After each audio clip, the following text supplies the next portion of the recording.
CNN political commentator and former Clinton White House advisor Paul Begala apparently has a problem with these Tea Parties.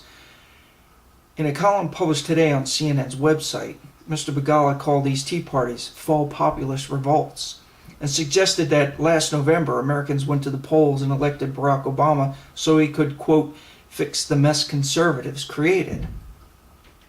He also said, quote, instead of tossing tea bags for the cameras, the Fox phonies ought to go to Walter Reed Army Medical Center. There they would find better, braver men who have truly sacrificed for their country. Begala ended his little tirade this way. If the whiners at Fox News want to advertise their selfishness, they are free to do so. But please don't dress it up as patriotism. Patriotism is putting your country ahead of yourself, which is the precise opposite of what the Tea Party plutocrats are doing.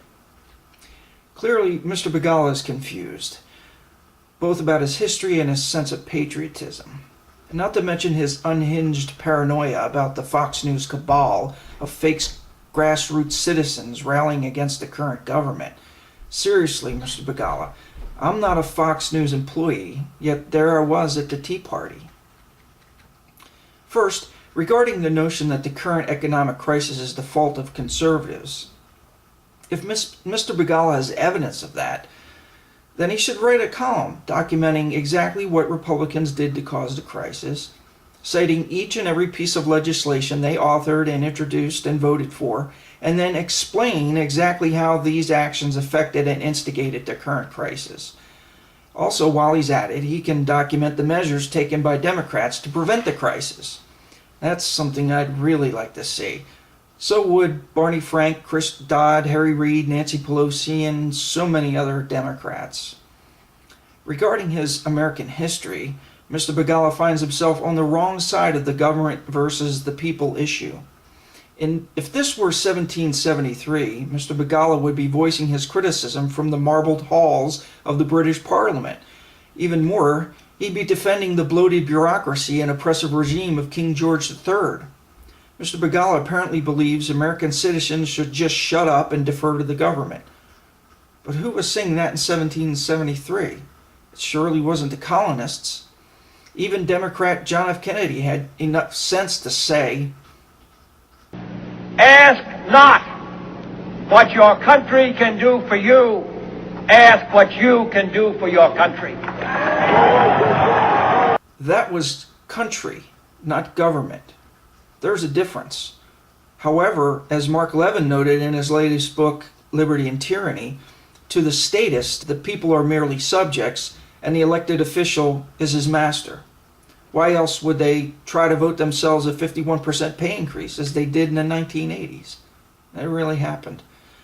Also, why else would they establish a system whereby the top 20% of income earners pay 70% of all federal taxes? Yet the other 80% of voters continue to elect candidates who engaged in very class warfare that keeps them in power. If I feel charitable, I'll give to a cause. That's actually the meaning of charity. It's from the Greek for love. If I feel moved to help a person or organization, I'll give them my money. And I give it freely and generously. But when the federal government, under threat of force, compels me to give money so that they may give it to those they deem deserving of it, that's not charity, that's theft. Defenders of the bailouts say these entities are too big to fail, but that's not true. Every organization must be prone to failure in order for it to function correctly. That's why bankruptcy laws were created in the first place, to handle the dismantling of corporations in a controlled environment to prevent chaos. But when the federal government starts printing trillions of dollars and deflating the value of our currency, they've started us down the path to chaos. Also, I wonder, since he raised the issue of our honorable veterans, how much money has Mr. Begala given to veterans' charities? How many times has he visited Walter Reed Army Medical Center? How much of his time has he spent with the injured troops there? If he had attended today's Washington, D.C. Tea Party, he would have met many of those very veterans he says he cares so much about. I'm sure they would have appreciated Mr. Begala's attendance. I find it interesting also that Mr. Begala would highlight the veterans in his call for patriotism. I'm not aware of any conservatives who protested today because federal spending on defense is too large. In fact, I witnessed several signs criticizing President Obama's cutting of the defense budget. Thus, it seems Mr. Begala's hyperventilating commentary about patriotism sorely misses the mark. Finally, I agree with Mr. Begala that our veterans deserve the best health care, yet I'm skeptical of his sincerity, of his concern for them. Does his concern extend to the disparity of salaries between our men and women in uniform and so-called public servants in Congress? Has Mr. Begala ever suggested or offered support for a salary cut for members of Congress to better match the salaries of our uniformed service members? After all, politicians like to call themselves public servants, but it's actually our men and women in uniform who serve their country.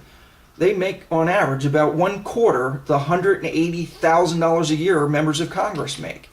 And while congressmen sit comfortably behind their oak desks in their big leather chairs, our men and women in uniform are humping 70 pounds of gear up and down the mountains of Afghanistan, dodging mortars and bullets and IED shrapnel. A congressman's plane recently was caught under fire in Somalia a few days ago. Of course, he was whisked away to safety, while our men and women in uniform take up positions and return fire, all for a mere $35,000 or so a year. If our elected officials in Washington really want to warrant the title public servant, then they should start behaving as if they really are servants, rather than our lords. Case in point, when Young America's Foundation's Jason Matera questioned Charlie Rangel about his abuse of power and other ethics troubles, Mr. Rangel said, Why don't you mind your goddamn business? Now that's chutzpah, ladies and gentlemen. I've got news for Mr. Rangel and others in Congress like him.